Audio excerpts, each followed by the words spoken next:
রোজা পে, সিয়াম পে, রমাদান পে যারা নিজের গুনাহ মাফ করাতে পারলো না তাদের উপর আল্লাহ লানত। আমি বললাম আমিন। কোরআনের আইন দিয়ে দেশ চলুক, সমাজ চলুক, গোটা বিশ্বে কোরআনের এই পতাকা পতপত করে উড়ুক। আমরা চাই কি চাই না?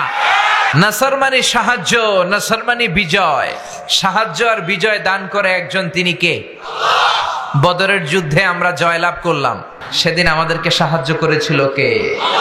1971 সালে পাক হানাদার বাহিনীকে আমরা হারালাম, সাহায্য করেছিল কে?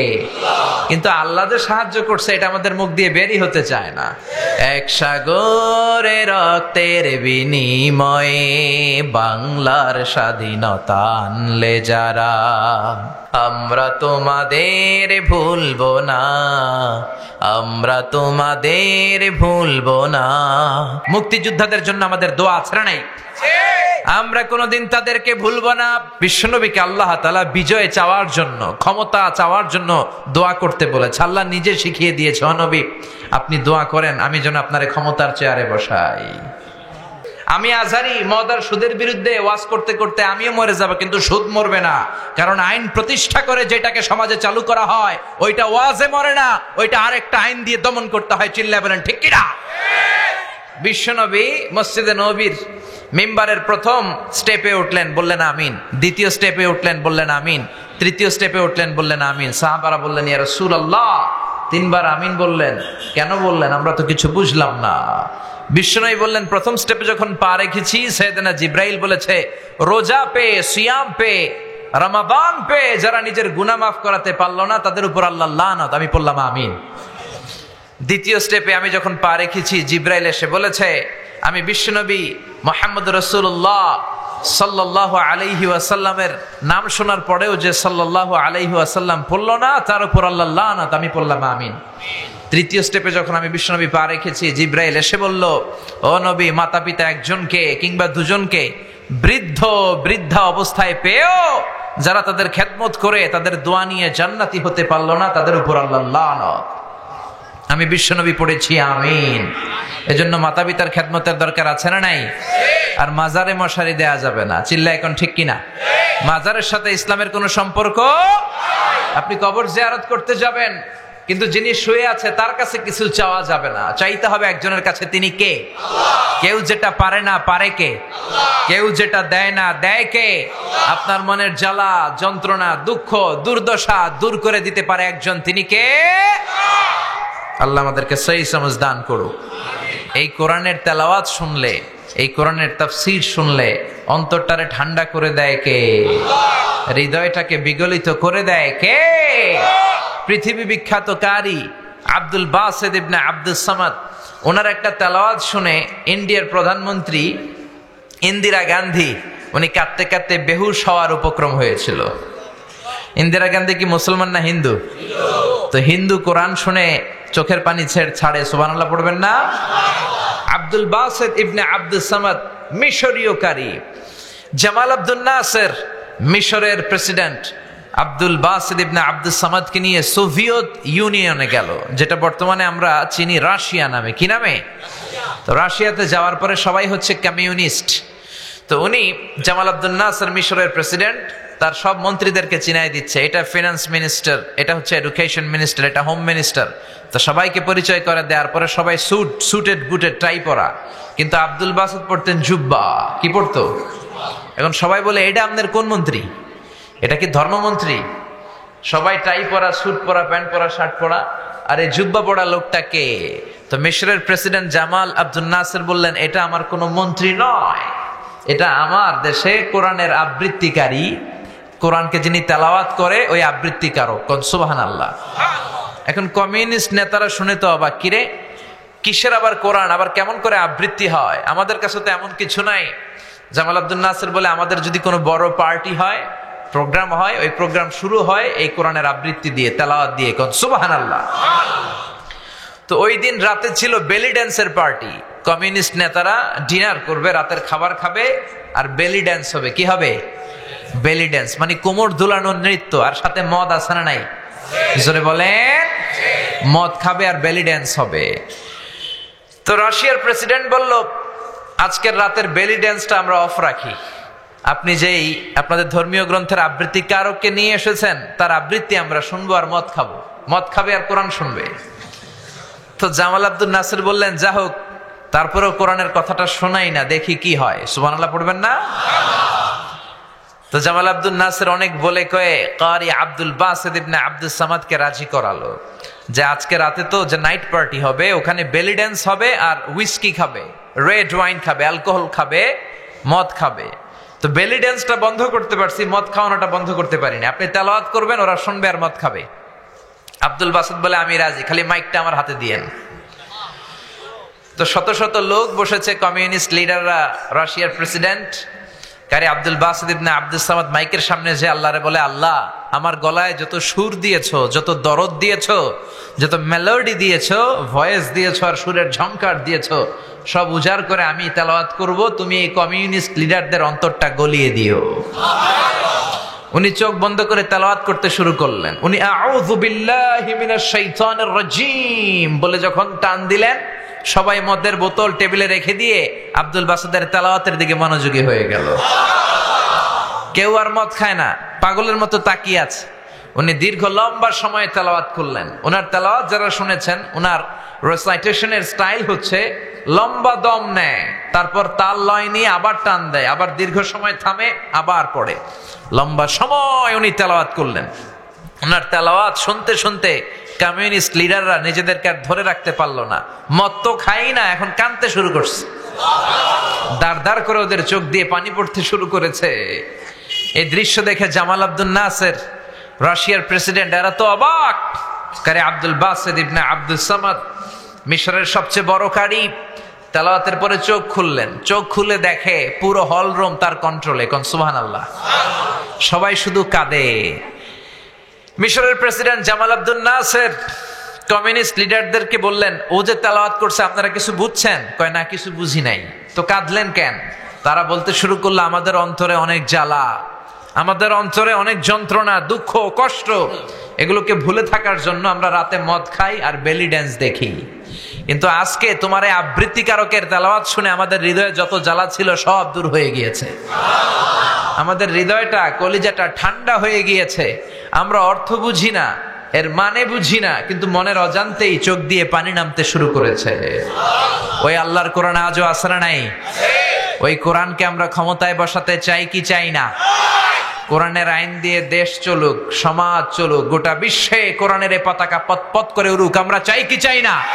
কারা কারা চাই? দুহাত উঁচু করে আল্লাহর দেখায়।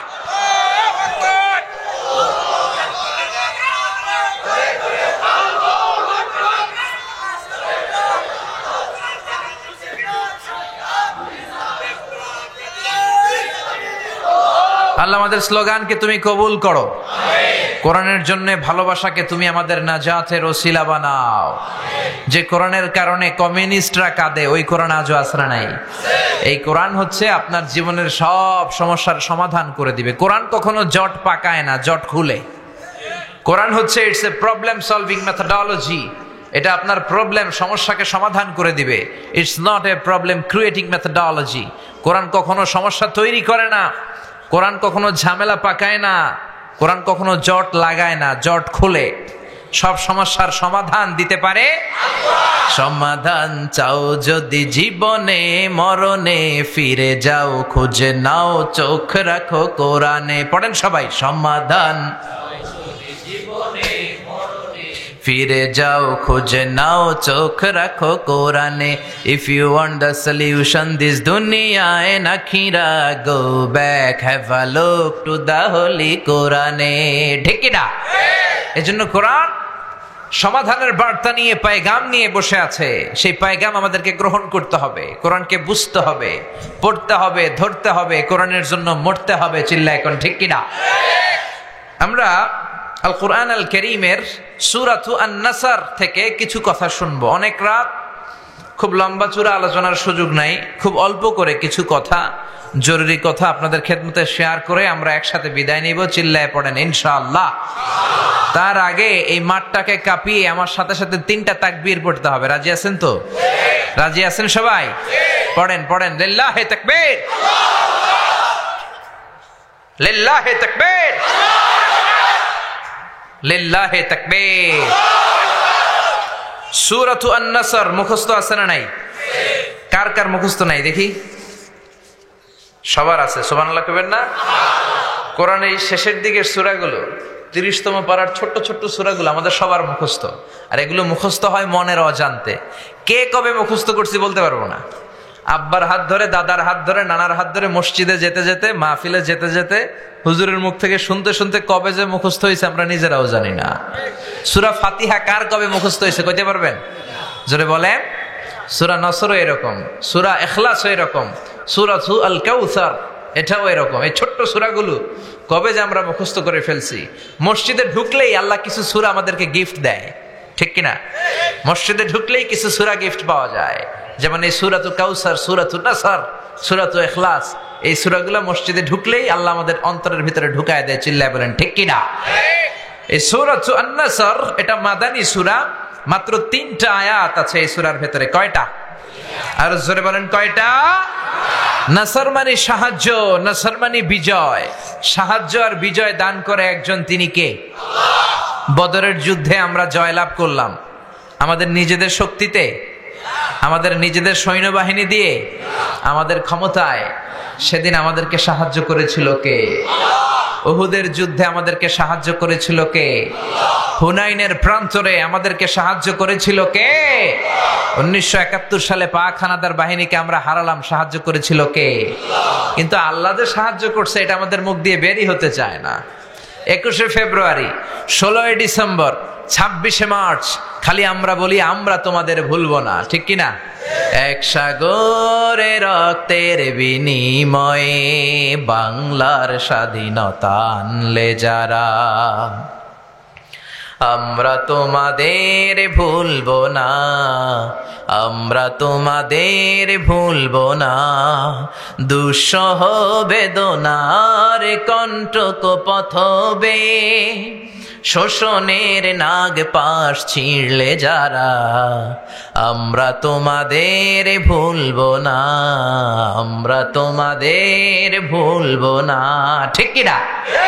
আমরা মুক্তিযোদ্ধাদের ভুলবো না। যতদিন আমার লাল সবুজের পতাকা থাকে, যতদিন আমার বাংলাদেশ নামক ভূখণ্ডটা পৃথিবীর বুকে থাকে, মুক্তিযোদ্ধাদের জন্য আমাদের দোয়া আছে না নাই? আমরা কোনোদিন তাদেরকে ভুলবো না। তাদের জন্য আমাদের শ্রদ্ধা, প্রাণ ভরা ভালোবাসার দোয়া আছে না নাই? কিন্তু ওই দিন শুধু মুক্তিযোদ্ধাদের গুণগান করলে চলবে না, প্রশংসা করতে হবে কার?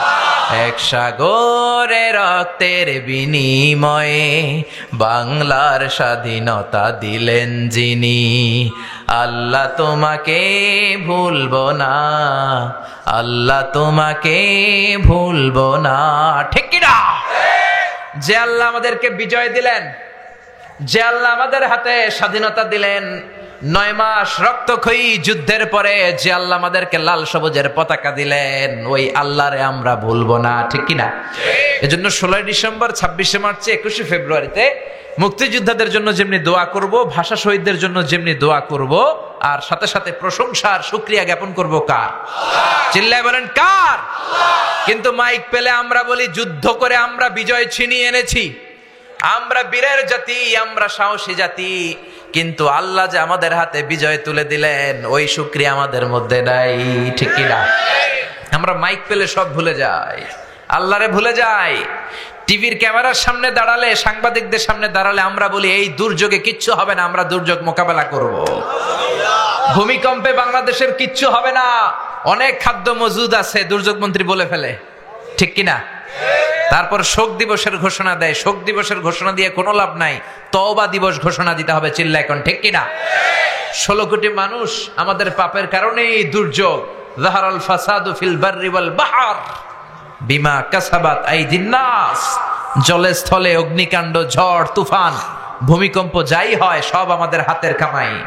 এজন্য মন্ত্রীদের টিভির সামনে এসে বলা দরকার, আমরা জাতীয় তওবা দিবস ঘোষণা দিলাম। কোন দিবস? প্রধানমন্ত্রীর নেতৃত্বে আমরা সবাই তওবা করলাম। চিল্লায় বলেন, তওবা করতে কোনো আপত্তি আছে? কথা কন। এজন্য আমাদেরকে বিজয় দিয়েছে কে? আমাদেরকে 1971 সালে পাক হানাদার বাহিনীদেরকে হারানোর ব্যাপারে সাহায্য করেছে কে? আল্লাহর সাহায্য ছাড়া আমরা বিজয় পাইতাম? জোরে বলেন পাইতাম।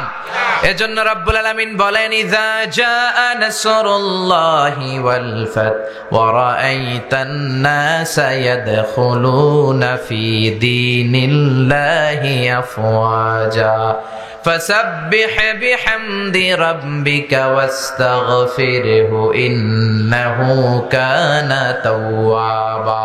পড়েন আল্লাহু আকবার। এই সূরাটি মাদানী সূরা। কি সূরা? আর জোরে বলেন। 10ম হিজরিতে নাজিল হয়েছে হাজ্জাতুল ওয়াদা'ের সময়। বিশ্বনবী যখন হজ করেছিলেন, বিশ্বনবী জীবনে হজ করেছিলেন একটা। কয়টা? অনেকে এটা জানে না। 4টা উমরা করেছেন, মাত্র একটা হজ বিশ্বনবীর নসিবে ছিল। এটাই হচ্ছে বিদায় হজের বাণী বা ভাষণ যে আমরা শুনি, সেই বিদায় হজ, শেষ হজ, এটাই বিশ্বনবীর একটা মাত্র হজ। ওই হজের মৌসুমে আইয়ামুত তাশরিকের সময় মিনা প্রান্তরে বিশ্বনবীর উপর এই 3 আয়াতের ছোট্ট সূরাটাকে নাজিল করেছে কে? এই সূরাটা হচ্ছে আখিরু সূরাতি নুজুলান ফিল কুরআন, কোরআনের সর্বশেষ নাজিল হওয়া পূর্ণাঙ্গ সূরা। কোরআনের সর্বপ্রথম নাজিল হওয়া পূর্ণাঙ্গ সূরা হচ্ছে সূরাতুল ফাতিহা। কোন সূরা?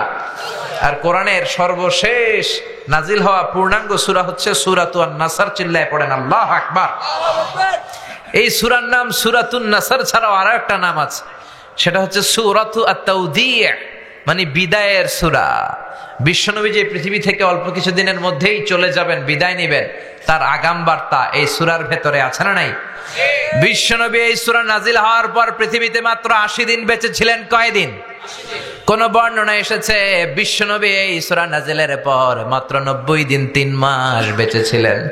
এজন্য সূরা নাজিলের পর বিশ্বনবী বলতেন ওয়াকাদ নুঈতু ইলা নাফসি, আমার মনে হয় আমি আর বাঁচব না।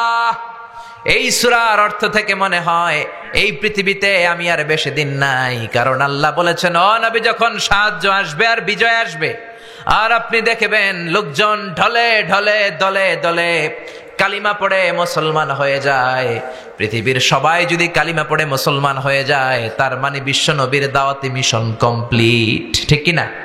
বিশ্বনবীর যেই পায়গাম, যে মিশন দিয়ে আর যে ভিশন দিয়ে আল্লাহ পাঠিয়েছে, ওই ভিশন কমপ্লিট। বিশ্বনবীর আর পৃথিবীতে থাকার দরকার নাই। চিল্লা এখন ঠিক কি না? এই কথা শুনে বিশ্বনবীর কন্যা, কলিজার টুকরা, নয়নের পুতুলি সাইয়্যিদাতুনা ফাতিমা রাদিয়াল্লাহু তাআলা আনহা ফাবাকাত, কাঁদতে শুরু করলেন। বিশ্বনবী বললেন ইসবিরি ইয়া ফাতিমা, ধৈর্য ধরো ফাতেমা, কান্না করো না, কেননা ফা ইন্নাকি আউয়ালু আহলি বাইতি লিহাকান বি, এই পৃথিবী থেকে চলে যাওয়ার পরে সর্বপ্রথম আমার পরিবারের সদস্যদের মধ্য থেকে তুমি আমার সাথে সাক্ষাৎ করবে রে ফাতেমা। বিশ্বনবী মাত্র এই সূরা নাজিলের পর কয়দিন বেঁচে ছিলেন? 80 দিন। সাইয়েদনা ওমর ফারুক যখন খলিফা, আশিয়াখু বদর, বদরের শায়েখ সাহাবীদের সাথে, বয়স্ক সাহাবীদের সাথে ছোট্ট একটা সাহাবাকে মিটিং এ রাখতেন। ওনার নাম আব্দুল্লাহ ইবনে আব্বাস। কি নাম? সবাই বলেন কি নাম? উনি হচ্ছেন রাইসুল মুফাসসিরিন। এই পৃথিবীতে যত মুফাসসির আসবে তাদের সর্দার। এই যে আমরা তাফসীর করি, আমরা তো তাফসীরের কিছু জানিই না, তাফসীরের তাও তো আমরা জানি না, তারপরে তো আমরা কোরআনের খেদমত করে যাচ্ছি। গোটা বিশ্বে যত তাফসীর কারক ছিল, অনাগত ভবিষ্যতে আসবে, সব মুফাসসিরদের সম্রাট হচ্ছে বিশ্বনবীর চাচাতো ভাই আব্দুল্লাহ ইবনে আব্বাস। চিল্লায় পড়েন সুবহানাল্লাহ। সাইয়েদনা ওমর ফারুক বয়স্ক সাহাবীদের মিটিং এ আব্দুল্লাহরে রাখতেন। বয়স্ক সাহাবারা বলে, মনে মনে বলে, আমাদের নাতির বয়সের এই ছেলেটারে কেন ওমর ফারুক মিটিং এ রাখে? মনে বড় কষ্ট লাগে। এই ছোট্ট ছেলেটারে কেন আমাদের মিটিং থেকে উঠায় দেয় না? আমরা মুরব্বীরা মিটিং করব, ছোট্ট বাচ্চা সাহাবী কেন? ওমর ফারুক যখন কথাটা শুনলেন, মনে মনে ভাবলেন ঠিক আছে, আমি বুঝাবো কেন এই ছেলেরা রাখি। একদিনের মিটিং এ সাইয়েদনা ওমর ফারুক সবাইকে নিয়ে তেলাওয়াত করতে শুরু করলেন। পড়েন ইযা জাআ নাসরুল্লাহি ওয়াল ফাত ওয়া রাআইতান নাসা ইয়াদখুলুনা ফি দীনিল্লাহি আফওয়াজা ফাসাব্বিহ বিহামদি রাব্বিকা ওয়াস্তাগফিরহু ইন্নাহু কানা তাওয়াবা। আল্লাহু আকবার। এই সূরা তেলাওয়াত করে সাইয়েদনা ওমর ফারুক এক বয়স্ক সাহাবীরে বললেন, ও বয়স্ক আশিয়াখ বদর, এই সূরা থেকে কি বুঝেছেন বলেন? সাহাবী বলে, আমি বুঝেছি বিজয় দিতে পারে একজন, তিনি কে? আল্লাহ। ওমরে ফারুক বলে হয় নাই। আরেক সাহাবীরে বললেন আপনি বলেন তো এই সূরা থেকে আপনি কি বুঝছেন? আরেক সাহাবী বলল আমি বুঝেছি আমাদেরকে আরো বড় বড় শহর বিজয় করতে হবে। ওমরে ফারুক বললেন হয় নাই। আরেক বয়স্ক সাহাবীরে ধরলেন আপনি কি বুঝছেন সূরা নাসর থেকে? উনি বললেন আমি বুঝেছি বিজয় লাভ করার পরে প্রশংসা করতে হবে একজনের, তিনি কে? আল্লাহ। ওমরে ফারুক বললেন হয় নাই। পেছনে বসে আছে ছোট্ট আব্দুল্লাহ ইবনে আব্বাস, ডেকে পাঠালেন আব্দুল্লাহ সামনে আসো, তুমি কি বুঝেছো? আব্দুল্লাহ ইবনে আব্বাস বলল আমি বুঝেছি হুয়া আজালু রাসূলিল্লাহ, এই সূরা নাজিলের পর বিশ্বনবী যে পৃথিবীতে বেশি দিন বেঁচে থাকবে না, আমি এই জিনিসটা বুঝেছি। ওমর ফারুক বললেন আসাবতা ইয়া আব্দুল্লাহ ইবনে আব্বাস। আব্দুল্লাহ ইবনে আব্বাস বয়স্ক সাহাবারা একজনও সঠিক উত্তর দিতে পারে নাই। সঠিক উত্তর হয়েছে সেটা যেটা তুমি বলেছো। সুবহানাল্লাহ। তার মানে এই সূরা হচ্ছে বিশ্বনবী যে থাকবেন না তার আগাম বার্তা এই সূরার ভেতরে আছে না নাই? কারণ বিশ্বনবী চলে যাবেন, বিশ্বনবীকে আল্লাহ যখন সাহায্য দিলেন, বিশ্বনবীর হাতে যখন বিজয়ের ঝান্ডা দিয়ে দিলেন, বিশ্বনবীর হাতে হাত রেখে যখন কালিমা পড়ে সবাই মুসলমান হতে শুরু করলো, তার মানে বিশ্বনবীর দাওয়াতি মিশন কমপ্লিট। বিশ্বনবীরা এখন উঠায় নিল, বিশ্বনবীর ইসলাম পৃথিবীতে থাকবে। বিশ্বনবীরা এখন পৃথিবী থেকে নিয়ে গেল কালিমার বাণীকে, কোরআনের বাণীকে কেউ বুঝতে পারবে না। চিল্লা এখন ঠিক কিনা? এজন্য আল্লাহ বললেন ইযা জাআ নাসরুল্লাহি ওয়াল ফাতহ, ও নবী যখন সাহায্য আসবে, বিজয় আসবে, সাহায্য আমাদেরকে দান করে কে? আলা ইন্না নাসরাল্লাহি করিব ওমান নাসরু ইল্লা মিন ইনদিল্লাহিল আজিজিল হাকিম। পৃথিবীর কেউ আপনারে সাহায্য করতে পারবে না একজন ছাড়া, তিনি কে? আল্লাহ বললেন নবী যখন আমি আপনারে সাহায্য করব, যখন আমি আপনারে বিজয় দিব, এই ফাতহ দ্বারা উদ্দেশ্য হচ্ছে ফাতহে মক্কা, মানে মক্কা বিজয়। কি বিজয়? জোরে বলেন, সবাই বলেন মক্কা বিজয়। কারণ মক্কা বিজয় হয়ে যাওয়ার পরে কাফিরদের কোমরকে আল্লাহ ভেঙে দিয়েছে। আর কোন কাফির মুশরিক বিশ্বনবীর সামনে দাঁড়িয়ে বড় কথা বলতে পারে নাই, ঠিক কিনা? এজন্য আল্লাহ বললেন যখন আমি সাহায্য পাঠালাম, যখন আমি বিজয় দিলাম, রাআইতান নাস ইয়াদখুলুনা ফি দীনিল্লাহি আফওয়াজা, তখন লোকজন দলে দলে কালিমা পড়ে মুসলমান হয়ে যাবে। সুবহানাল্লাহ। ও নবী যখন আমি আপনার সাহায্য দিব, বিজয় দিব, এজন্য বিশ্বনবীকে আল্লাহ তাআলা বিজয় চাওয়ার জন্য, ক্ষমতা চাওয়ার জন্য দোয়া করতে বলেছে। আল্লাহ নিজে শিখিয়ে দিয়েছে, ও নবী আপনি দোয়া করেন আমি যেন আপনারে ক্ষমতার চেয়ারে বসাই, আমি যেন আপনারে ক্ষমতা দেই, আমি যেন আপনারে সাহায্য করি। এজন্য ক্ষমতা চাওয়াটা খারাপ কিছু না। চিল্লা এখন ঠিক কিনা? এজন্য বিশ্বনবী দোয়া করতেন ওয়াজআলনি মিল্লাদুনকা সুলতানান নাসিরা, ও আল্লাহ আপনি আমারে বিজয়ী শক্তি দেন, সাহায্যকারী শক্তি দেন, ক্ষমতার মসনদে বসিয়ে দেন। কারণ ক্ষমতার মসনদে বসালে আমি কোরআনকে গোটা বিশ্বের মানুষের উপরে কায়েম করে দেব, ঠিক কিনা? এজন্য বিশ্বনবী বলতেন ইন্নাল্লাহা লা ইয়াযআউ বিসুলতান মা লা ইয়াযআউ বিল কোরআন। আল্লাহ মাঝে মাঝে ক্ষমতার প্রয়োগে সমাজে এমন কিছু করান যেটা কোরআন দিয়ে করানো যায় না। চিল্লা এখন ঠিক কিনা? আমরা আজীবন নামাজের ওয়াজ করব, কিন্তু সবাই নামাজি হবে না। কিন্তু প্রধানমন্ত্রী যদি ঘোষণা করে আমিও আজকে থেকে নামাজি হয়ে গেলাম, 17 কোটি মানুষ আপনারাও নামাজি হয়ে যান, কালকে থেকে যদি কেউ নামাজ বাদ দেয় আজীবনের জন্য কারাদণ্ড, 10 লক্ষ টাকা করে জরিমানা, আর প্রত্যেক ওয়াক্তের জন্য 5টা করে ব্যাত। একটা করে বেনামাজি থাকবে? বাংলার জমিনে কোনো জেলায়, কোনো থানায়, কোনো গ্রামে, কোনো মহল্লায়, কোনো পাড়ায়, কোনো বাড়িতে কোনো বেনামাজি থাকবে? চিল্লায় বলেন থাকবে? আমরা আজীবন ওয়াজ করলেও আপনারা নামাজি হবেন না। নসিব যাদের ভালো তারা হবেন, কিন্তু বাকিরা বেনামাজি। তার মানে সবকিছু ওয়াজ দিয়ে হয় না। মাইরের দরকার আছে না নাই? ক্ষমতার দরকার আছে না নাই? ও মিয়া, বড় বড় আল্লাহর ওলিরা, আলেম ওলামারা বাংলার জমিনে সুদের বিরুদ্ধে ওয়াজ করেছে, মদের বিরুদ্ধে ওয়াজ করেছে, আমরাও করব, কিন্তু আজ মদ আছে না নাই? জোরে বলেন। খতিব ওবায়দুল হক সাহেব কত বড় খতিব ছিল বাইতুল মুকাররমের, উনি সুদের বিরুদ্ধে, মদের বিরুদ্ধে ওয়াজ করতে করতে মরে গেলেন, কিন্তু মদ মরে নাই, সুদ মরে নাই। মুফতি ফজলুল হক আমিনী কত বড় মুফতি ছিলেন, ওয়াজ করতে করতে মদের বিরুদ্ধে, সুদের বিরুদ্ধে ওয়াজ করতে করতে উনি মরে গেলেন, কিন্তু সুদ মরে নাই। বড় বড় আল্লাহর ওলিরা, চরমনায়ের পীর সাহেব, আগের পীর সাহেব, সারসিনার আগের পীর সাহেব, আড়াইবাড়ির পীর সাহেবরা মদের বিরুদ্ধে ওয়াজ করেছে। আমার নানা ভাই আড়াইবাড়ির পীর সাহেব, উনি মদের বিরুদ্ধে ওয়াজ করতে করতে মরে যাবে, কিন্তু মদ মরবে না। আমি আজহারি মদ আর সুদের বিরুদ্ধে ওয়াজ করতে করতে আমিও মরে যাব, কিন্তু সুদ মরবে না। কারণ আইন প্রতিষ্ঠা করে যেটাকে সমাজে চালু করা হয় ওইটা ওয়াজে মরে না, ওইটা আরেকটা আইন দিয়ে দমন করতে হয়। চিল্লায় বলেন ঠিক কিনা? এজন্য কোরআনের পক্ষে আইন বানানোর জন্য মসনদে সংসদে কোরআন ঢোকানোর দরকার আছে না নাই? ওয়াজ দিয়ে সুদ মরে না, মদ মরে না। মদ মারতে হলে কোরআনকে মসনদে বসাতে হবে। এজন্য বিশ্বনবী বললেন, ওয়াজআলনি মিন লাদুনকা সুলতানান নাসিরা, ও আল্লাহ আপনি আমারে ক্ষমতা দেন যাতে ক্ষমতা পেয়ে কোরআনের রাজকে আমি সমাজে চালু করে দিতে পারি। ঠিক কি না? এজন্য আল্লাহ বললেন, ওয়ারাআইতান নাসা ইয়াদখুলুনা ফি দীনিল্লাহি আফওয়াজা, ও নবী আপনি দেখবেন আপনারা যখন আমি ক্ষমতার মসনদে বসাবো, ক্ষমতার চেয়ারে বসাবো, আর ওই ক্ষমতা দিয়ে যখন আপনি কোরআনকে এস্টাবলিশ করবেন, লোকজন দলে দলে ঢলে ঢলে বাঁধ ভাঙা জোয়ারের মতো কালিমা পড়ে পড়ে সবাই মুসলমান হয়ে যাবে। ঠিক কিনা?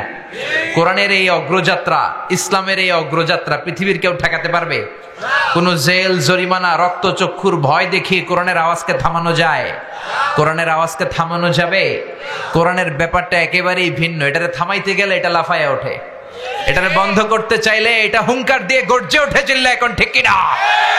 কোরআনের আওয়াজকে বন্ধ করা যায় না, কোরআনের এই শিক্ষাকে বন্ধ করে দেয়া যাবে না।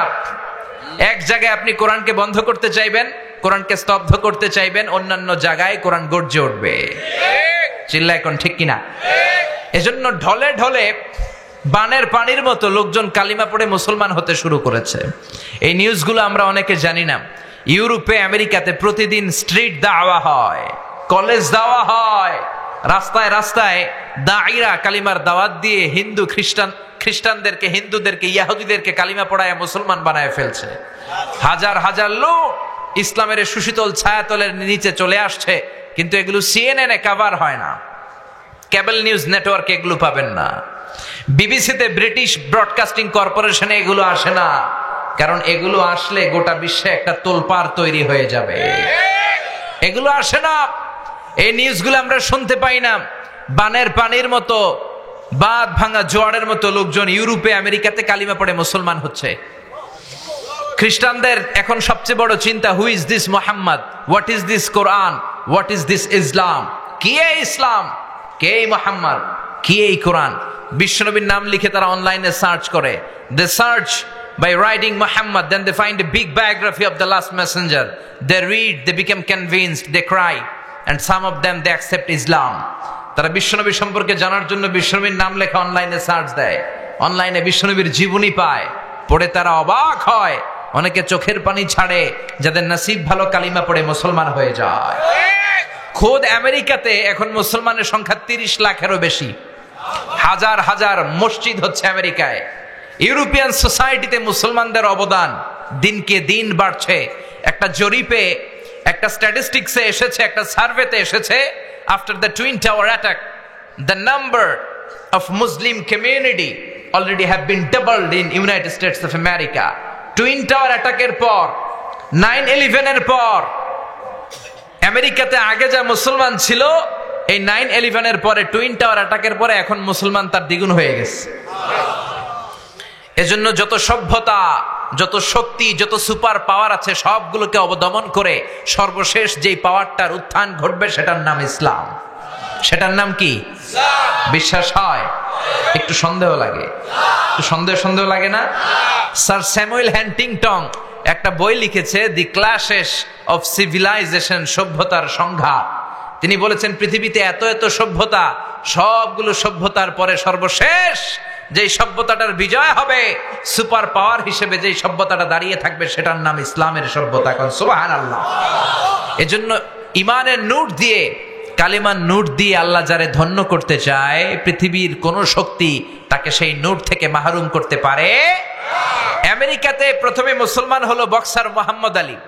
আপনি ইন্টারনেটে Muslim community in United states of America দিয়ে সার্চ দিলে এদের নামগুলো পাবেন।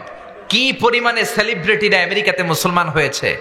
তিনি 60-এর দশকে মুসলমান হয়েছে, ইন্তেকাল করেছে 2016 সালে।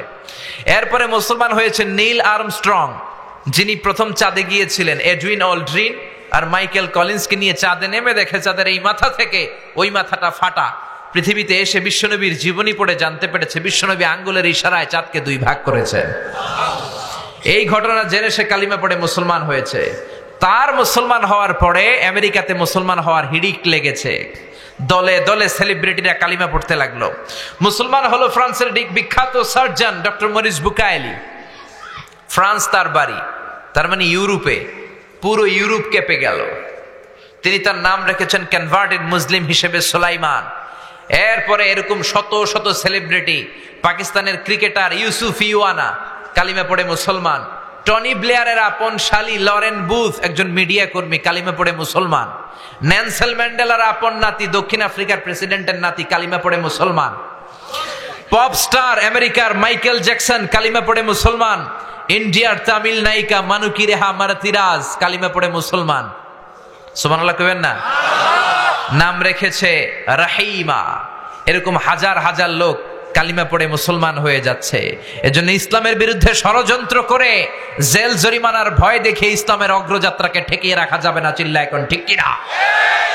আল্লাহ বললেন ইউরিদুনা লিইউতফিউ নূরাল্লাহি বিআফওয়াহিহিম ওয়াল্লাহু মুতিম্মু নূরিহি ওয়ালাউ কারিহাল মুশরিকুন।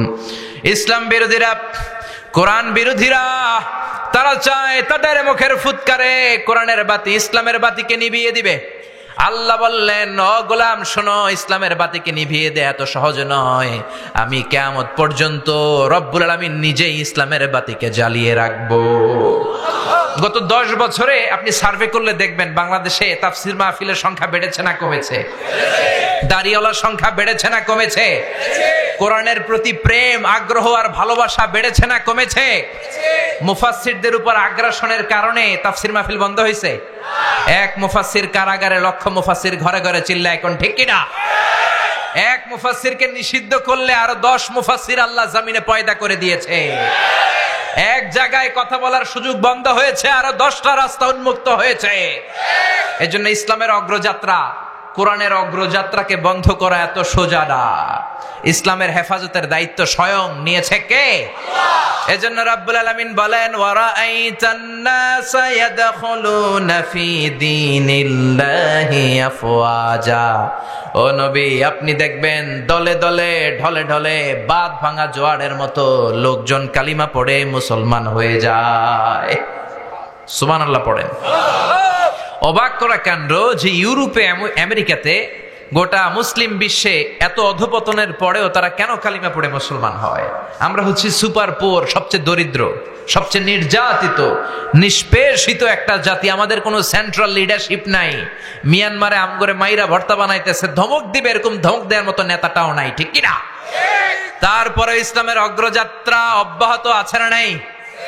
কেন মুসলমান হচ্ছে লোকজন? কেন কালিমা পড়ে ইসলামের সুশীতল ছায়ার ভেতরে আসছে? এর কারণ ইসলামকে আল্লাহ এত ইউনিক, আনপ্যারালাল, এত সমৃদ্ধ এবং বিবেক সুলভ, জীবন ঘনিষ্ঠ ধর্ম হিসেবে এই পৃথিবীতে পাঠিয়েছেন। ইসলাম নিয়ে কেউ যদি অ্যানালাইসিস করে, গবেষণা করে, সে যদি বুদ্ধিমান হয়, সে কালিমা পড়ে মুসলমান হয়ে যায়। চিল্লা এখন ঠিক কিনা? ইসলামকে আল্লাহ কিছু খাসায়েস দিয়েছে, আনপ্যারালাল বৈশিষ্ট্য দিয়েছে, যেগুলো পৃথিবীর কোন ধর্মের ভেতরে নাই। সুবহানাল্লাহ পড়েন। আপনি এক এক ধর্মের ভেতরে এক এক ধরনের অসারতা পাবেন। সব ধর্মের প্রতি আমি শ্রদ্ধা রেখেই বলছি, কোন ধর্মের ব্যাপারে আমাদের অ্যালার্জি নাই। কারণ আপনি কোন ধর্ম চুজ করবেন এটা আপনার পার্সোনাল ইস্যু। কিন্তু সব ধর্মের উপর শ্রদ্ধা রেখে বলছি, ইসলাম ধর্মের মতো এত জীবন ঘনিষ্ঠ, এত জীবন সমৃদ্ধ ধর্ম পৃথিবীতে আর দ্বিতীয়টা নাই। ঠিক কিনা? আপনি খ্রিস্ট ধর্মে যান, ওরা শুধু এক বিবাহকে জায়েজ করেছে, একজন পুরুষ শুধু একটা বিয়ে করতে পারবে, ওই স্ত্রী মূল্যে আর একটা। কিন্তু ইসলাম 4টা স্ত্রীকে একসাথে রাখার অনুমতি দিয়েছে। চিল্লা এখন ঠিক কিনা? আপনি ইহুদি হতে চান, ইহুদি হতে পারবেন না। বাই বর্ন আপনাকে ইহুদি হতে হবে। আপনার মা যদি ইহুদি না হয়, আপনি ইহুদি হতে পারবেন না। কিন্তু সব ইহুদি, হিন্দু, খ্রিস্টানের জন্য আমাদের ইসলামের দুয়ার উন্মুক্ত আছে না নাই? হিন্দু ধর্মে একটা নিয়ম ছিল যে স্বামী যদি মারা যেত, তার বউ বেঁচে থাকলে বউকেও আগুনে পুড়ানো হতো। সতীদাহ প্রথা বলে। ঠিক কিনা? রাজা রামমোহন রায় এসে এটাকে উঠিয়েছে।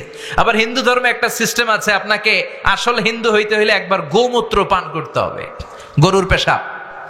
পান করবেন নি? 1 কোটি, 2 কোটি টাকা দিলে, 3 কোটি, গোটা পৃথিবীটাও যদি আমাদেরকে দিয়ে দাও, আমরা গরুর পেশাব খাবো না। চিল্লা এখন ঠিক কিনা? এইরকম কোন অসার বিধান, জীবনের সাথে কোনো সংযোগ নেই, কানেকশন নেই, এরকম কোন বিধান ইসলামে আছে? এই জন্য এগুলো দেখে, ইসলামের বিউটি দেখে লোকজন কালিমা পড়ে মুসলমান হয়ে যায়। কোন সুবহানাল্লাহ।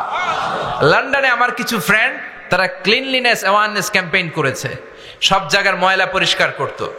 তো লোকজন জিজ্ঞেস করলো যে লন্ডনের এই ময়লাগুলো কোথায়? সবাই বলল কিছু যুবক ছেলে ময়লা পরিষ্কার করে। তারা যেয়ে দেখলো যুবকগুলো কথা বলে না, মুখে মাস্ক আর গেঞ্জির মধ্যে লেখা মুহাম্মদ সাল্লাল্লাহু। দেখেন, কথা না বলেও শুধু একটা শব্দ দিয়েও দাওয়াতি কাজ করা যায় কি যায় না? চিল্লায় বলেন।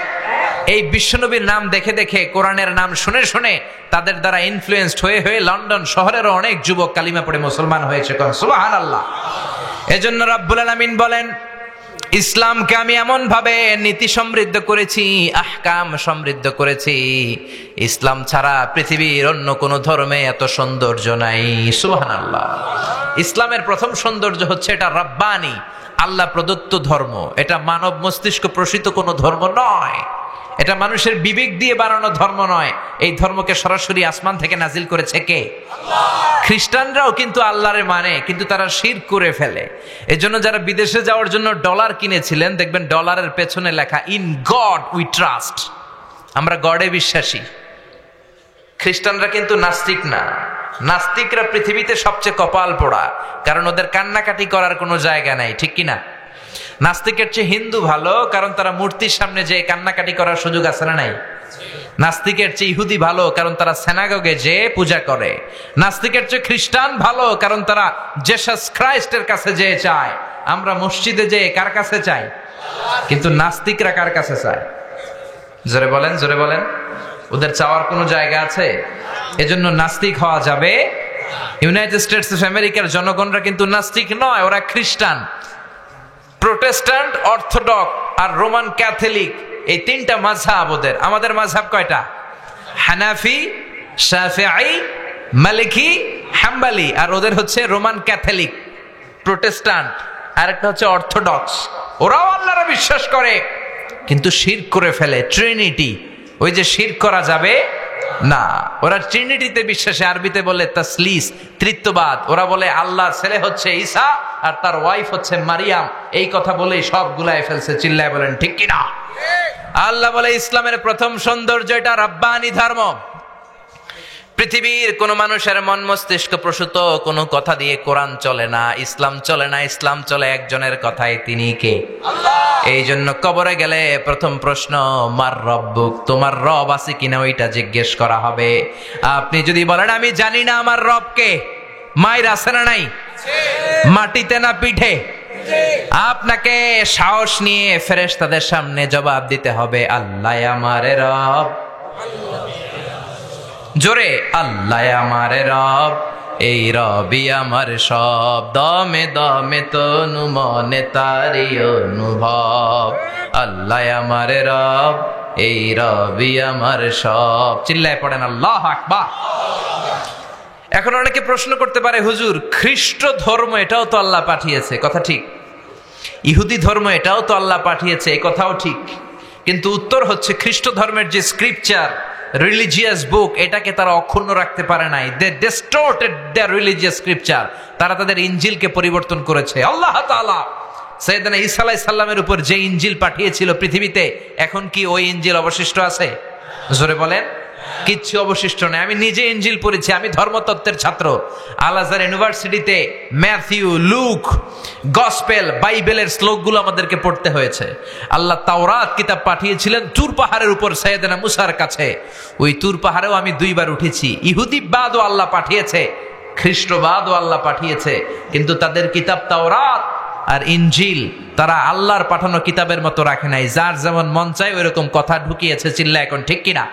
কিন্তু 1500 বছরের ব্যবধানে আল্লাহর কোরআনের 6666 আয়াতের একটা আয়াতেরও পরিবর্তন ঘটেছে? একটা জেড জবরের কোনো পরিবর্তন হয়েছে? একটা অক্ষরের কোনো পরিবর্তন হয়েছে? কোনোদিন পরিবর্তন হবে? পৃথিবীর সব কোরআনগুলোকে একসাথে স্তূপ করে আপনি যদি আগুন জ্বালিয়ে দেন, তাইলে মনে হয় পৃথিবীতে আর কোরআন থাকবে না। থাকবে থাকবে। আমার হাফেজদের কলিজায় কোরআন আছে না নাই? যদি আগুন লেগে ধ্বংস হয়ে যায়, ধ্বংস হয়ে যায়, যদি আগুন লেগে যায় পুড়ে যায় পৃথিবীর সব বইয়ের দোকান, বিশ্ব থেকে হারাবে না পবিত্র কোরআন, বিশ্ব থেকে হারাবে না পবিত্র কোরআন। পড়েন আল্লাহু আকবার। এজন্য আগুন জ্বালিয়ে দিয়ে পৃথিবীর থেকে কোরআনকে নিশ্চিহ্ন করে দেয়া যাবে না। আমাদের হাফেজ ভাইদের সেনার ভেতরে, কলিজার ভেতরে কোরআনের আয়াতগুলোকে সংরক্ষিত করে দিয়েছে কে? এজন্য এই ধর্মের ইউনিকনেস হচ্ছে আল্লাহ স্বয়ং নিজেই এই ধর্মের যে কিতাব কোরআনকে হেফাজত করছে, এই ধর্মকে হেফাজত করছে। তাই পৃথিবীর কোন শক্তি বা অপশক্তি কিংবা পরাশক্তি ইসলামের কিচ্ছু করতে পারবে না। চিল্লা এখন ঠিক কিনা? এই ধর্মের দ্বিতীয় ইউনিকনেস হচ্ছে আল ইনসানিয়া, এটা মানবতার ধর্ম। ইসলাম বলে সবার উপরে মানুষ সত্য, তাহার উপরে নাই। চিল্লায় পড়েন আল্লাহু আকবার। আবার রব্বুল আলামিন বললেন ওয়ালাকাদ কাররামনা বানি আদম, আমি বনি আদমকে আশরাফুল মাখলুকাত বানিয়ে সম্মান দিয়েছি। ফামান শাআ ফালইউমিন ওয়া মান শাআ ফালইয়াকফুর, যার মন চায় কালিমা পড়বা, যার মন চায় কালিমা পড়বা না, কোনো জোরাজুরি লা ইকরাহা ফিদ্দিন। বিশ্বনবী যখন কোন এলাকায় যেতেন তিনটা প্রস্তাব দিতেন। এক হচ্ছে আসলিম তাসলাম, কালিমা পড়ো শান্তিতে রাখবে কে? আল্লাহ। কালিমা পড়বা না, খ্রিস্টান থেকে যাবা, থাকো, আমাদেরকে ট্যাক্স দিবা, আমরা তোমাদেরকে নিরাপত্তা দিব। কালিমাও পড়বো না, খ্রিস্টান থেকে ট্যাক্সও দিবা না, তাহলে আমার তলোয়ার তোমাদের আর আমার মাঝে ফায়সালা করে দিবে। চিল্লায় বলেন ঠিক কিনা? এজন্য ইসলাম হলো মানবতার ধর্ম। বিশ্বনবী একটা লাশ দেখে দাঁড়ায় গেলেন। সাহাবী বললেন ইন্নাহু ইয়াহুদি। ও নবী, আপনি দাঁড়ায় গেলেন কেন? লাশটা তো মুসলমানের লাশ নয়, ইহুদির লাশ। কার লাশ? জোরে বলেন। ও নবী, এটা তো ইহুদির লাশ, আপনি দাঁড়াইলেন যে? বিশ্বনবী বললেন আওয়ালাইসাত নাফসান, এটা কি মানুষ না? এটা ইহুদি হোক, এটা খ্রিস্টান হোক, এটা বৌদ্ধ হোক, এটা তো মানুষ। আমি মানুষকে সেলিউট করেছি, আমি মানুষকে সম্মান দিয়েছি। চিল্লায় বলেন আল্লাহু আকবার। এজন্য এই ধর্মটা হচ্ছে ইনসানিয়ার ধর্ম, মানবতার ধর্ম। 3 নম্বরে এই ধর্মটা হচ্ছে দ্বীনুন শামিল, দ্বীনুন কামিল। আপনার গোটা জীবনে যা যা দরকার সবকিছু কোরআনের ভেতরে দিয়ে দিয়েছে কে? কোরআনের শুরু থেকে শেষ পর্যন্ত যদি আপনি রিসার্চ করেন, আপনি দেখবেন আপনার জীবনের এমন কোনো অঙ্গন নাই যে অঙ্গনের ব্যাপারে আপনারে আল্লাহ পাক কিছু বলে নাই, সব বলে দিয়েছে। এজন্য ইসলামকে খণ্ডিত করে মানা যায় না, মানলে পুরোটাই মানতে হয়। আপনি যদি বলেন 114টা সূরার 110টা মানি, 4টা মানি না, মুমিন না কাফের? মানলে আপনার সব মানতে হবে। 6666 আয়াত, আপনি বললেন 6665টা মানি, কয়টা মানি না? মুমিন না কাফের? মুমিন না কাফের? অনেকে বলে আমরা সুবিধাজনক কথাগুলা মানি, কঠিন কথা মানি না। এরকম কথা যারা বলে মুমিন না কাফের। সুন্নাত নয় শুধু সুমধুর আলাপন, আর সুন্নাত হলো হুঙ্কার গর্জন। ঠিক কিনা? আপনি মিষ্টি মিষ্টি আলাপ করলেন, অন্যায়ের প্রতিবাদ করলেন না, হুঙ্কার দিলেন না, আপনি কি মুমিন না কাফের? সুন্নাত নয় শুধু মেষ চড়াতে যাওয়া, আর সুন্নাত হলো রাষ্ট্রনায়ক হওয়া। ঠিক কিনা?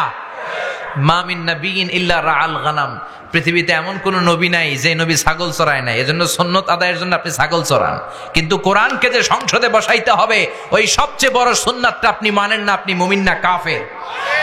সুন্নাত নয় শুধু পাগড়ি মাথায় দেয়া, আর সুন্নাত হলো অন্যায় বাধা দেয়া। ঠিক কিনা? পাগড়ি মাথায় দিয়ে সুন্নাত আদায় করতেছেন, সমাজের অন্যায়ের ব্যাপারে আপনি নিশ্চুপ। আসাকিতু আনিল হাক্কি শায়তানুন আখরাস, অন্যায় দেখে বাতিল দেখে যে চুপ থাকে ওইটা হইলো বোবা শয়তান। চিল্লা এখন ঠিক কিনা? আপনি পাগড়ি মাথায় দিয়ে সুন্নাত আদায় করতেছেন, কিন্তু অন্যায় দেখে বাধা দেন না, মুমিন না কাফের? সুন্নাত নয় শুধু পাগড়ি মাথায় দেয়া, আর সুন্নাত হলো অন্যায় বাধা দেয়া। মোহাব্বতে তার সুদিনের সাথী তুমি, দুর্দিনেও তার পাশে থাকো কি। আরো কিছু সুন্নাত আছে তুমি জানো কি, জানলেও জীবনে কখনো তা মানো কি। সুন্নাত নয় শুধু দাওয়াতের মেহমান, খালি দাওয়াত খাইবেন সুন্নাত হয়ে গেল। হ্যাঁ, সুন্নাত নয় শুধু খাওয়া শেষে মধুপান। মিলাদের পর গরম গরম জিলাপি, সুন্নত শেষ নাকি। আরো কিছু সুন্নাত আছে তুমি জানো কি, জানলেও জীবনে কখনো তা মানো কি। চিল্লায় বলেন ঠিক কিনা? এজন্য রব্বুল আলামিন বলেন, গোলাম মানলে পুরোটাই মানবা, তাইলে তোমারে পাক্কা মুমিন বানায় দিবে কে? এই ইসলামের আরেকটা অনন্য বৈশিষ্ট্য হচ্ছে ইসলাম মানা সোজা। ইসলাম মানা কঠিন না সহজ? ইসলামের যত নিয়ম আপনার সাথে স্যুট করবে, আপনার সাথে ম্যাচ করবে, আপনার সাথে যাবে না, স্যুট করে না, ম্যাচ করে না, এমন কোন নিয়ম আল্লাহ দেয় নাই। সুবহানাল্লাহ। দাঁড়িয়ে নামাজ পড়া ফরজ, দাঁড়াতে পারেন না, বসে পড়েন, কবুল করে নিবে কে? ওযু করে নামাজ পড়া ফরজ, ঠান্ডা লাগছে তায়াম্মুম করেন, কবুল করে নিবে কে? দামি জিনিস দিয়ে মহারণা দেওয়া ফরজ, টাকা নাই কিন্তু কোরআনের কয়েকটা সূরা জানেন, আপনার স্ত্রী সূরা পারে না, আপনি আপনার স্ত্রীকে কোরআনের সূরা পড়ায় দেন, এইটাকেও মোহর হিসেবে কবুল করবে কে? বিষ্ণু বললেন, ইয়াসিরু ওয়ালা তুআসিরু বাশিরু ওয়ালা তুনাফিরু। ইসলামকে সহজ করে সাবলীল করে মানুষের কাছে উপস্থাপন করো, ইসলামকে কঠিন করে দিও না। চিল্লায় পড়েন সুবহানাল্লাহ। এজন্য ইসলাম মানা সহজ, ইসলামের মধ্যে কোনো কাঠিন্যতা নাই। বিষ্ণু বললেন, ইদা জাআল আশা ওয়াল আশা ফাকদ্দিমুল আশা ক্বাবলাল ইশা। এশার আশা যদি একসাথে আসে, রাতের নামাজ মানে এশার নামাজকে আরবিতে বলে এশা, আরবিতে কি বলে? আর রাতের খাবার রে বলে আশা। রাতের খাবার রে কি বলে? বিষ্ণু বললেন, এশা আর আশা এই দুইটা যদি একসাথে আসে, ফাকদ্দিমুল আশা ক্বাবলাল ইশা, এশার নামাজের আগে আগে আশা খাইয়া নিও, মানে রাতের খাবার খাইয়া নিও। সুবহানাল্লাহ কইবেন না? এশার আজানও হচ্ছে, আবার বিরিয়ানির প্যাকেটও চলে আসছে, গরম গরম বিরিয়ানি। কি করবেন? আগে খাবেন, কারণ না খেয়ে নামাজে দাঁড়ালে বিরিয়ানির চিন্তা আছে না নাই? হ্যাঁ, আমার প্যাকেট নিয়ে কেউ চুরি করে নিয়ে যায়, না জানি আমার ভাগে ছোট প্যাকেট পরে, টেনশন আছে না নাই? কত সুন্দর ইসলাম! আপনার ডিমান্ডকে, আপনার জীবনের প্রয়োজনকে গুরুত্ব দিল কে? চিল্লায় বলেন কে? এগুলো দেখে লোকজন কালিমা পড়ে মুসলমান হয়ে যায়। এই ইসলামটা হচ্ছে নলেজ বেসড রিলিজিয়ন। এই ইসলামের মধ্যে কোনো গোজামিল নাই। আমি গোজামিল দিলে আমারও আপনারা ধরবেন, চিল্লায় এখন ঠিক কিনা? কিন্তু বাইতুল মুকাররমের খতিব গোজামিল দিলে মনে হয় সমস্যা নাই নাকি? উনি গোজামিল দিলেও ধরবো। কাবার ইমাম শাইখ আব্দুর রহমান সুদাইস যদি গোজামিল দেয়, 7 খুন মাফ। হ্যাঁ, ওনারও ধরবেন? এত সাহস, ওনাকেও ধরতে হবে। গোজামিল নাই, কারণ এই কোরআনের প্রথম কথা শুরু হয়েছে পড়ো, নলেজ গ্যাদার করো। কোরআনের প্রথম কথা কি? ইকরা বিসমি রাব্বিকাল্লাযী খালাক, খালাকাল ইনসানা মিন আলাক। আল কোরআনের প্রথম বাণী পড়ো, আল হাদিসে নবীর কথা পড়ো। আল কোরআনের প্রথম বাণী পড়ো, আল হাদিসে নবীর কথা পড়ো। পড়ে পড়ে শিখো, শিখে শিখে তুমি তোমার নিজের জীবন গড়ো। ঠিক কিনা? Knowledge based. আল্লাহ কোরআনের প্রথমেই বলে নাই নামাজ পড়, যাকাত দে, জিকির কর। কোরআনের প্রথমে কি বলেছে? কোরআনের প্রথম কথা হলো পড়ো। তাহলে পড়লেই জানতে পারবেন, পড়লেই বাঁচতে পারবেন। বাঁচতে হলে পড়তে হবে, বাঁচতে হলে কি করতে হবে? ইসলামের মধ্যে কোনো গোজামিল নাই। আবার ইসলাম হচ্ছে দ্বীনুস সালাম, শান্তির ধর্ম। বিশ্বনবী যখন কোন রাজা বাদশাদের কাছে তাওহীদের দাওয়াত দিতেন, ইসলামের দাওয়াত দিতেন, প্রথম কথা থাকতো আসলিম তাসলাম, ইসলাম মানো তোমাদেরকে শান্তি দিবে কে? এজন্য ইসলামের গ্রিটিংস, সম্বোধন পদ্ধতি, কারোর সাথে দেখা হলে আমরা এই শান্তির পয়গাম পৌঁছাই। শান্তির পয়গাম হচ্ছে সালাম। শান্তির পয়গাম কি? এটা তো 21শে ফেব্রুয়ারি। যারা ভাষা শহীদ তাদের জন্য আমাদের সালাম আছে না নাই? সালাম সালাম হাজারে সালাম, সকল শহীদ স্মরণে আমার হৃদয় রেখে যেতে চাই তাদের স্মৃতির চরণে। পড়েন আমিন।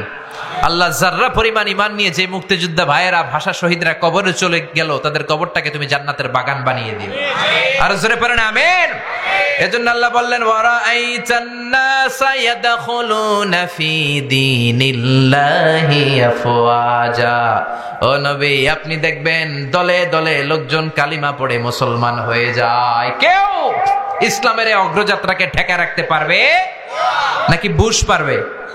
ডোনাল্ড ট্রাম্প, বারাক ওবামা, পৃথিবীর কোন মহাশক্তি কোরআনের আওয়াজকে, ইসলামের অগ্রযাত্রাকে থামায় দিতে পারবে? এজন্য রব্বুল আলামিন বললেন, নবী আপনি দেখবেন লোকজন কালিমা পড়ে মুসলমান হয়ে যায়, ইসলামের ছায়াতলে চলে আসছে, ইসলামের বিজয় নিশ্চিত হয়ে যাচ্ছে। বিজয় যখন চলে আসবে তখন কোন কর্মসূচি পালন করবেন সেই কথাও সূরা নাসরে আছে না নাই? বিজয় চলে আসছে, গোটা বিশ্বে কালিমার পতাকা পতপত করে উঠছে। বিজয়ের পরে কি করবেন আল্লাহ বলে দিলেন। পৃথিবীতে যত যুদ্ধের পরে বিজয় হয়েছে দেখবেন বিজিত এলাকার উপর নারকীয় তাণ্ডব আছে না নাই? এলাকাগুলোর ঘরবাড়ি ধ্বংস করে দেয়া হয়, নারীগুলোকে গণধর্ষণ করা হয়, লুটপাট করা হয়, পুরো দেশটাকে সরকার করে দেয়া হয়। আল্লাহ বললেন খবরদার, ইসলামের বিজয় যখন আসে কি করবা আগে থেকে আমি বলে দিচ্ছি। ফাসাব্বিহ বিহামদি রাব্বিকা ওয়াস্তাগফিরহু ইন্নাহু কানা তাওয়াবা। যখন বিজয় আসবে তখন প্রশংসা করবা কার? শুধু মুক্তিযোদ্ধাদের গুণগান গাবা না, মুক্তিযোদ্ধাদের গুণগানের সাথে সাথে পাশাপাশি আল্লাহর শুকরিয়া করার দরকার আছে না নাই? ফাসাব্বিহ বিহামদি রাব্বিকা ওয়াস্তাগফিরহু ইন্নাহু কানা তাওয়াবা। বিজয় আসলে মাথাটা নত করে শুকরিয়া করবা কার? বিজয় অর্জনের পরে হত্যাযজ্ঞ চালাবা না, ম্যাসাকার করবা না, জেনোসাইড করবা না। বিজয় যেহেতু আল্লাহ দিয়েছে এজন্য শুকরিয়া হবে কার? চিল্লায় বলেন। প্রথম কর্মসূচি ফাসাব্বিহ, আল্লাহর তাসবিহ পড়ো। 2 নম্বর, বিজয়ের এই পথটা মসৃণ নয়, বিজয়ের পথটা অনেক কষ্টের। এই সংগ্রাম করতে যে, এই জিহাদে অংশগ্রহণ করতে যে, এই কাজ আঞ্জাম করতে যে যদি কোনো ভুল হয় ক্ষমার দরজা খোলা আছে না নাই? ফাসাব্বিহ বিহামদি রাব্বিকা ওয়াস্তাগফিরহু, তাসবিহ পড়ো আল্লাহর, আর ক্ষমা চাইবা কার কাছে? আর জোরে বলেন ইন্নাহু কানা তাওয়াবা। ভুল ত্রুটি হয়ে থাকলে তোমার গুনাহ ক্ষমা করে দিবে কে? এজন্য বিজয় আমরা আনতে পারি না, বিজয় দেওয়ার মালিক কে? চিল্লায় বলেন কে? ইসলামের বিজয় একদিন আসবে, ওই বিশ্বাস আছে না নাই? কালেমার পতাকা বাংলার জমিনে পতপত করে উড়বে, সেই বিশ্বাস আছে না নাই? ওয়ালা তাহিনু ওয়ালা তাহজানু ওয়া আনতুমুল আ'লাউনা ইন কুনতুম মুমিনিন। আল্লাহ বলছেন ওয়ালা তাহিনু, চিন্তা করো না, ওয়ালা তাহজানু, বিচলিত হয়ে না, বিজয় তোমাদের আসবে যদি পাক্কা মুমিন হও। চিল্লায় বলেন ঠিক কি না? ইসলামের অগ্রযাত্রাকে, এই বিজয়কে কেউ ঠেকায় রাখতে পারবে না। ঘোষণা কার? চিল্লায় বলেন কার? এজন্য বিজয় যখন আসে আমরা প্রশংসা করব কার?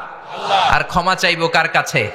এটাই সূরা আন-নাসরের শিক্ষা এবং তাৎপর্য। আল্লাহ তাআলা আমাদের সবাইকে এই বিজয়ে অংশগ্রহণ করার তৌফিক দান করুক, পড়ি আমিন।